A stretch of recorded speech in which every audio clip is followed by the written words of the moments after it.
রাঙামাটিতে আশুরার গুরুত্ব ও তাৎপর্য শীর্ষক আলোচনা।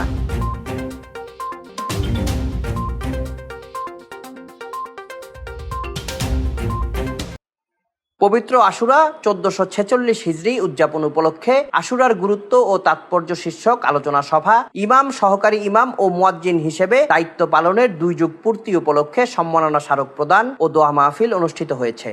বুধবার সকালে ইসলামিক ফাউন্ডেশন মিলনায়তনে আয়োজিত অনুষ্ঠানে প্রধান অতিথি ছিলেন নেজারত ডেপুটি কালেক্টর মোহাম্মদ শামীম হোসেন।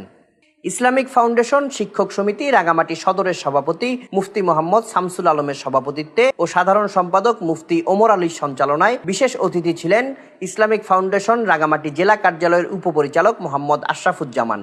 অনুষ্ঠানে ফাউন্ডেশনের field officer Mohammad Aliya Hasan Bhuiya, master trainer Hafez Bakhtiar Uddin, ইমাম মুয়াজ্জিন কল্যাণ সমিতির সভাপতি কারি ওসমান গনি চৌধুরী, বিভিন্ন উপজেলার ফিল্ড সুপারভাইজার, মসজিদ ভিত্তিক শিশু ও গণশিক্ষা প্রকল্পের কেন্দ্র শিক্ষক এবং জেলা শহরের বিভিন্ন মসজিদের ইমাম ও খতিবগণ উপস্থিত ছিলেন।